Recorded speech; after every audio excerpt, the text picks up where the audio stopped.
Lição 8: A resistência de Mardoqueu. Texto áureo. Então, os servos do rei, que estavam à porta do rei, disseram a Mardoqueu: Por que traspassas o mandado do rei? Ester 3, verso 3. Verdade prática. Como cristãos, somos sujeitos a conflitos ético-morais e devemos decidir sempre de acordo com a vontade e a orientação de Deus. Leitura diária, segunda, Êxodo 23, verso 7, Provérbios 17, verso 15. A conveniência de se comprovar a acusação para não cometer injustiças. Terça, Salmos 139, verso 16, Hebreus 4, verso 13, Apocalipse 20, verso 12. As nossas obras estão escritas diante de Deus. Quarta, Êxodo 17, versos 8 ao 13. Amã provavelmente era um amalequita, um povo inimigo de Israel. Quinta, 1 Samuel 15, verso 2, 8 e 33. O termo agagita costumeiramente é atribuído ao rei Agag. Sexta, Gênesis 34, versos 1 ao 31. Episódios bíblicos relatam vingança de família. Sábado, Mateus 5, verso 9, Romanos 12, versos 18 ao 21, Hebreus 12, verso 14. Aos cristãos não pertence a vingança, mas o perdão e a paz. Leitura bíblica em classe, Ester 2, versos 21 ao 23 e capítulo 3, versos 1 ao 6. Naqueles dias, assentando-se Mardoqueu à porta do rei, 2 eunucos do rei, dos guardas da porta, Bigtã e Teres, grandemente se indignaram e procuraram pôr as mãos sobre o rei Assuero. E veio isso ao conhecimento de Mardoqueu, e ele o fez saber à rainha Ester, e Ester o disse ao rei, em nome de Mardoqueu. E inquiriu-se o negócio, e se descobriu, e ambos foram enforcados numa forca. Isso foi escrito no livro das crônicas, perante o rei. Depois dessas coisas, o rei Assuero engrandeceu a Amã, filho de Amedata, Agagita, e o exaltou, e pôs o seu lugar acima de todos os príncipes que estavam com ele. E todos os servos do rei que estavam à porta do rei se inclinavam e se prostravam perante Amã, porque assim tinha ordenado o rei acerca dele. Porém, Mardoqueu não se inclinava nem se prostrava. Então, os servos do rei que estavam à porta do rei disseram a Mardoqueu: Por que traspassas o mandado do rei? Sucedeu, pois, que, dizendo-lhe eles isso, de dia em dia, e não lhes dando ele ouvidos, o fizeram saber a Amã, para verem se as palavras de Mardoqueu se sustentariam, porque ele lhes tinha declarado que era judeu. Vendo, pois, Amã que Mardoqueu não se inclinava, nem se prostrava diante dele, Amã se encheu de furor. Porém, em seus olhos, teve em pouco o pôr as mãos só sobre Mardoqueu, porque lhe haviam declarado o povo de Mardoqueu. Amã, pois, procurou destruir todos os judeus que havia em todo o reino de Assuero, ao povo de Mardoqueu. Comentário, introdução. A ascensão de Ester ao trono foi celebrada com grande festa. Assuero decretou feriado e se mostrou muito generoso, distribuindo presentes aos seus súditos. Mesmo na condição de rainha, Ester permaneceu obedecendo a Mardoqueu. Não revelou a ninguém que era judia. Havia muito o que acontecer na corte: conspiração, inveja e tramas. A história continua. Tópico 1. Mardoqueu descobre uma conspiração contra o rei.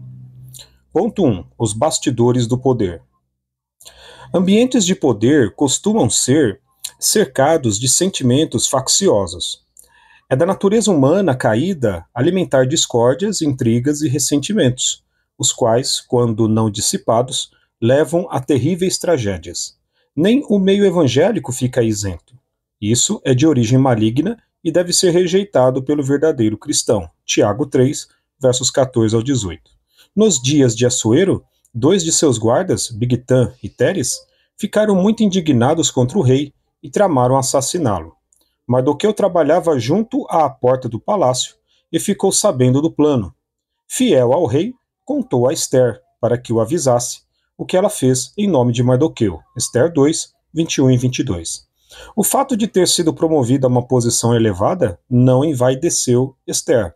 Ela não se envergonhou do primo e nem aproveitou da informação para projetar ainda mais o próprio nome. Além de permanecer obedecendo a Mardoqueu, transmitiu ao rei a informação, dando-lhe o devido crédito. Esther 2, 20, 22b. Ponto 2. A investigação. A atitude de Esther se revelou não apenas eticamente correta, mas também revestida de prudência. Embora possivelmente ela não imaginasse, havia uma investigação prévia para apurar a informação, descobrindo-se que, de fato, havia um plano homicida em andamento. Bigtan e Teres foram enforcados, Esther 2:23. Mardoqueu certamente buscou certificar-se da conversa que ouviu antes de transmiti-la a Esther. O rei, mesmo ouvindo da rainha, teve o cuidado de apurar a informação. É uma questão de justiça. Nesse ponto, Assuero agiu como um líder sensato e não exerceu o poder de forma precipitada. Mesmo sendo confiáveis as fontes, como no caso de Mardoqueu e Esther, é conveniente que se busque comprovar toda a acusação para não cometer injustiça. Êxodo 23:7, Provérbios 17:15. Agir com base apenas no ouvir dizer estimula fofocas e torna o líder suscetível a manipulações. Ponto 3. O registro dos fatos. Desde a antiguidade, era costume registrar os fatos ocorridos no cotidiano das cortes. As crônicas do rei ficavam arquivadas para serem consultadas. Esther 6:1. O ato de fidelidade de Mardoqueu e a importância que teve para o rei e seu reino ficaram registrados. Com ou sem registro humano, devemos sempre fazer a vontade de Deus, sabendo que diante dele todas as nossas obras estão escritas. Salmos 139:16, Hebreus 4:13, Apocalipse 20:12. Tópico 2. Amã é exaltado pelo rei. Ponto 1. Um novo personagem. Amã era muito rico, Esther 3:9. Já entra em cena sendo elevado por Assuero acima de todos os príncipes do reino, Esther 3:1. Identificado como Agagita, Flávio Joséfo afirma que Amã era amalequita, um povo historicamente inimigo de Israel, Êxodo 17, 8-13, Números 24, 7. O termo Agagita costuma ser associado a Agag, o rei amalequita mencionado em 1 Samuel 15, 2, 8 e 33. Versões bíblicas como a NVI e a NTLH apresentam Amã diretamente como descendente de Agag. NVI, Nova Versão Internacional, NTLH, Nova Tradução na Linguagem de hoje. Ponto 2. Um herói aparentemente esquecido. O texto não nos informa o motivo da exaltação de Amã. Enquanto isso, nada mudou para Mardoqueu, apesar de seu ato heróico. Tornou-se um herói aparentemente esquecido. É preciso ter sabedoria e prudência para viver momentos de aparente injustiça. Ser guiado pela própria vista pode nos levar a crises emocionais e espirituais, principalmente quando os fatos nos parecem desfavoráveis. Asaf quase se desviou olhando para a prosperidade dos ímpios, Salmo 73, 2-17. O exemplo de Mardoqueu nos apresenta um cenário que poderia ter tido o mesmo desfecho. Ponto 3. Evitando frustrações. Quando nutrimos altas expectativas, nos tornamos sujeitos a muitas frustrações. Mardoqueu era servo do rei, mas não tinha acesso direto ao palácio. Para alertar Assuero da conspiração, precisou de que Esther levasse a informação. Esther 2:22. Mardoqueu não pertencia ao primeiro escalão real e permaneceu exercendo a mesma função de antes, não se abalando emocionalmente. A Bíblia nos ensina a nos contentar com o que temos e não viver ambicionando coisas altas. Hebreus 13:5, Romanos 12:16. Considerar merecer mais do que tem gera constante insatisfação e não contribui nada para o nosso progresso. Tópico 3. A resistência de Mardoqueu e o ódio de Amã. Ponto 1. Reverenciado por todos. Assuero ordenou que todos os seus servos se curvassem e se prostrassem diante de Amã. Mardoqueu não se curvava e nem se prostrava. Ester 3:2. Há distintas opiniões quanto aos motivos que o levaram a agir assim. De acordo com a Bíblia de Estudo Pentecostal, Mardoqueu recusou-se a se inclinar diante de Amã por lealdade a Deus. Tudo indica que a homenagem prestada a Amã pelos servos do rei e por outros ou era imerecida ou conflitava com atos religiosos que os judeus reservavam exclusivamente à adoração a Deus. Daí, Mardoqueu não concordar em curvar-se ou prostrar-se diante de Amã. Os 3 companheiros de Daniel evidenciaram a mesma convicção. Daniel 3, 1 ao 12. Ponto 2.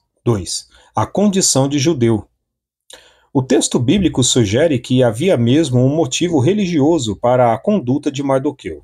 Depois de os servos do rei lhe questionarem, algumas vezes, porque não cumpria a ordem de Assuero, sua única resposta foi que era judeu. A notícia chegou a Amã, que também ressaltou a origem judia. O Agagita encheu-se de furor não apenas contra Mardoqueu, seu ódio foi extensivo a todos os judeus, os quais planejou destruir por completo. Ester 3, 4 ao 6. Amã não seria o único a almejar o extermínio de todo o povo judeu. Ponto 3. Inimizades intergeracionais. Além de se sentir ferido em seu orgulho, é possível que Amã estivesse agindo movido por uma inimizade intergeracional. Flávio Joséfo diz isso, o que confirmaria sua descendência de Agag, o rei amalequita morto por Samuel, 1 Samuel 15, 32, 33. A Bíblia relata alguns episódios de vingança entre famílias, como no caso dos filhos de Jacó, que mataram os siquemitas por causa do ultraje feito a Diná, filha de Leia, Gênesis 34, 1 ao 31. Além da Bíblia, a história secular apresenta inúmeros exemplos desses conflitos alimentados e repetidos ao longo de muitas gerações. Não muito longe de nós, em solo brasileiro, são conhecidas as histórias de perpetuação de violência por disputas econômicas, geralmente por terras, ou ofensas morais. Que Deus guarde nosso coração de toda inimizade e porfia. A vingança não nos pertence. Como filhos de Deus, devemos perdoar e buscar a paz. Mateus 5:9, Romanos 12, 18 ao 21, Hebreus 12, 14. Conclusão. Uma das aplicações práticas da inteligência espiritual é não nos deixar iludir com a natureza humana. Colossenses 1:9, Jeremias 17:5. Embora não devamos viver desconfiando de tudo e de todos, também não podemos deixar de ser prudentes e ignorar a malignidade do coração humano. Mateus 10:16, 15 e 19. O maligno pode suscitar ódio contra nós de onde menos esperamos. Mardoqueu experimentou isso. Precisamos estar atentos e revestidos de toda a armadura de Deus, para que possamos resistir e vencer o mal. Nossa luta não é contra carne e sangue. Efésios 6, 11 ao 16, Romanos 13, 12. Amém.